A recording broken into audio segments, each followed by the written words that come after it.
Everyone watches the Amish. Very few people understand what it feels like to grow up inside it. There are things little girls learn long before anyone explains them. I learned one of those things before I could even tie my own apron properly. I grew up Old Order Amish. I spent my childhood in a small community where everyone knew everyone. The roads were narrow. The fields stretched out farther than I could see. The mornings smelled like damp earth and fresh bread. The sound of horses pulling buggies was as ordinary to me as traffic is to other people. From the outside, people often imagine a simple life. And in some ways, it was. But simple and easy are not the same thing. My name is Martha. I was raised Amish. I left years ago. Now I share the things that were never meant to be spoken out loud. Before we go any further, I want to ask you something. Did you grow up in a place where you felt like you had to shrink yourself to belong? Tell me in the comments. I read them all. And if stories like this matter to you, please like the video. It helps more people find these conversations. One of my earliest memories is sitting in our kitchen before sunrise. The room was cold. The wood stove was still waking up. My mother was already working. She always seemed to be working. There was bread dough on her hands. A kettle warming on the stove. A basket of laundry waiting nearby. I remember watching her move. Quietly. Efficiently. Without complaint. At the time, I thought that was just who she was. Years later, I realized something else. Every little girl in our community was watching women like my mother, and we were learning. Not through lessons, not through books, through observation. The Amish have something called the Ordnung. It is the set of rules that guides daily life. Most of it is never written down. You learn it because everybody around you already knows it. You learn it because stepping outside those lines brings correction. Sometimes correction is direct. Sometimes it is only a look, a silence, a change in someone's face. When I was very young, I thought the world worked exactly as our community worked. I had never seen anything different. Why would I question it? The men led prayers. The men made decisions. The men spoke at church. The women worked. The women served meals. The women kept things running. That was simply the shape of life. At least that is how it appeared to me. I remember summer evenings after supper. The air smelled like cut hay. The dishes would be stacked in the sink. My brothers would head outside. Sometimes they played ball. Sometimes they wandered down the lane. Sometimes they visited neighbors. The girls stayed behind. There was work to finish, always work. Nobody announced that this was unfair. Nobody used that word. Nobody had to. It was simply understood. When something becomes normal enough, people stop noticing it. Children especially. Children assume the world they are given is the world itself. I certainly did. There was a woman in our district named Anna. She lived a few farms away. I remember seeing her during church gatherings. She always seemed tired. Not physically tired, something deeper. At least that is how I understand it now. Back then, I only noticed that she rarely spoke. When the women gathered together, others would laugh and chat quietly. Anna mostly listened. One afternoon, I asked my mother why. My mother paused. Then she told me some people were naturally quieter than others. That answer satisfied me at the time. Years later, I learned there was more to the story. There usually was. What the outside world often misses is that many lessons inside Amish life are never spoken directly. Nobody gathers little girls into a room and says, "Your voice matters less." That is not how it works. The lesson arrives through repetition. 1,000 small moments. 1,000 observations. 1,000 adjustments. You watch who speaks, you watch who decides, you watch who apologizes, you watch who changes their mind. Eventually you understand the pattern, even if nobody names it. I remember church services in family homes. The benches would be brought in early, the adults dressed in plain clothing, the room filled with the smell of wool, coffee, and homemade food waiting for later. The sermons were long, very long. As children, we learned to sit still. We learned patience, or at least the appearance of patience. I spent many Sundays looking around the room, watching faces, watching reactions, watching who seemed comfortable, watching who seemed careful. I did not have words for what I was seeing. I only felt it, a kind of quiet pressure. The pressure to fit, the pressure to belong. Belonging is powerful. People who have never risked losing a community sometimes underestimate that. Inside Amish life, community is everything. It is your family, your social world, your support system, your identity. If everyone you love lives inside one set of expectations, questioning those expectations becomes very difficult, even when something feels wrong. especially then. I remember one particular afternoon. I was around 8, maybe 9. The details are blurry now, but the feeling remains. A group of adults were discussing something important. I had an opinion. Children often do. I spoke up. The room became quiet. Nobody yelled. Nobody punished me. That almost would have been easier. Instead, there was a pause, then a gentle redirection, a smile, a change of subject. The message was clear. This conversation did not belong to me. I remember feeling embarrassed, not because I had been rude, because I had crossed an invisible line. Those invisible lines were everywhere. That is the thing about growing up inside a strong culture. You learn where the boundaries are long before you understand why they exist. And once you learn them, you start enforcing them on yourself. Nobody needs to remind you anymore. You do it automatically. Looking back, I think that was one of the most powerful parts of the system. Not punishment, not fear, habit. When habits settle deep enough, they begin to feel like personality. You stop saying, I was taught this. You start saying, this is who I am. For a long time, I believed that. I believed being quiet was simply my nature. I believed hesitation was humility. I believed self-doubt was wisdom. Those beliefs followed me far beyond childhood. There was a teacher in our school who changed something for me. Not dramatically, not all at once, just enough. She taught in a one-room schoolhouse. The windows rattled during storms. The desks carried scratches from generations of students. The smell of chalk seemed permanently trapped in the walls. One day she asked a question, a simple question. Then she pointed at me.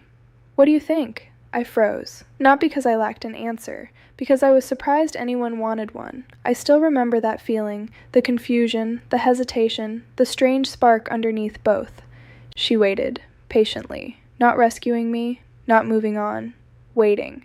Eventually I answered. It was only a few words, nothing remarkable, but something shifted. For a moment I experienced something unfamiliar, the idea that my thoughts might have value.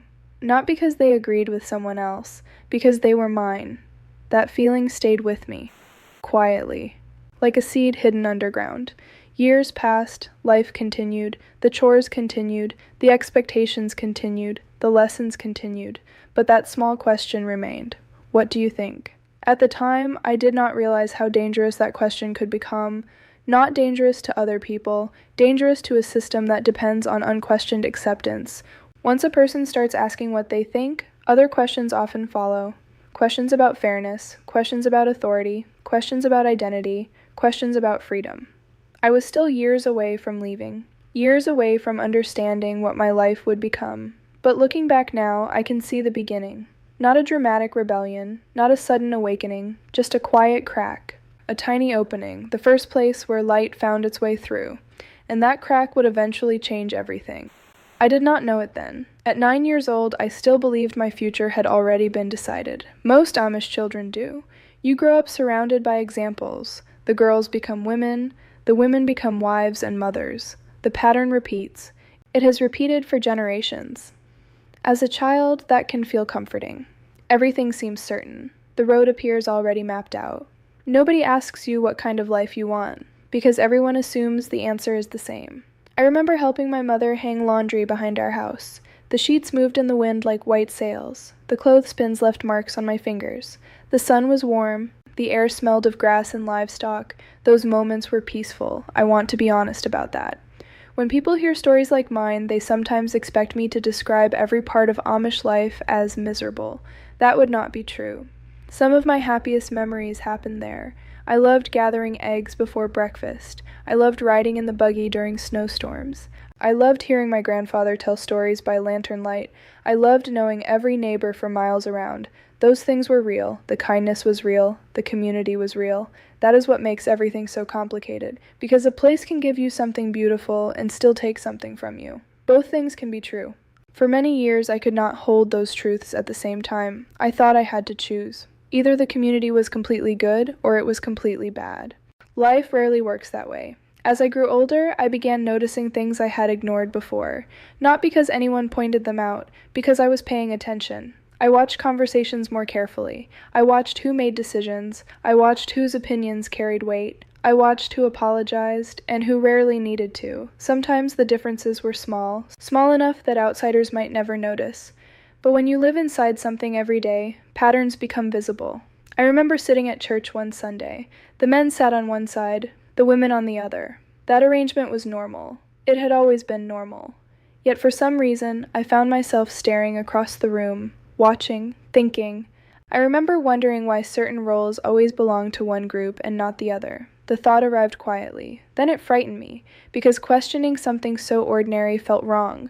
Not morally wrong, dangerous. There is a difference. Nobody had threatened me. Nobody had warned me. The feeling came from somewhere deeper, somewhere that had been shaped by years of expectations, years of belonging, years of knowing that harmony mattered, years of understanding that challenging accepted truths could create distance between you and the people you loved. That fear keeps many people silent. Not only Amish people, people everywhere.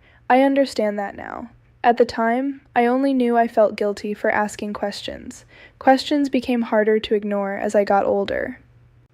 Especially after I began noticing the women around me. My mother, my aunts, my neighbors, women who worked from before sunrise until long after dark. Women who carried enormous responsibility. Women who solved problems every single day. Women who were intelligent, capable, strong, yet often spoke about themselves as if they were none of those things. That confused me. I remember one evening in particular. A group of families had gathered after a barn raising. The work was done. People were eating, laughing, talking. I overheard several men discussing a problem with equipment. One of the women quietly suggested a solution, a good solution. Everyone agreed it would work, but moments later a man repeated the same idea. Suddenly the attention shifted. The conversation continued. Nobody meant harm, at least I do not think they did. But I noticed, and once I noticed, I could not stop noticing. That is the strange thing about awareness. Once a pattern becomes visible, it appears everywhere. I started paying attention to myself too. I noticed how often I apologized, how often I second-guessed my own thoughts, how quickly I assumed someone else must know better. I thought those habits were personality traits. Now I think many of them were learned responses, learned very early, learned so early that they felt natural. There are things children absorb long before they understand them. A child watches, a child adapts, a child learns what brings approval. A child learns what creates tension. Eventually, those lessons become part of who they are, or at least who they believe they are. I carried those lessons for a long time, even after I began questioning them, even after I left. Leaving did not erase them.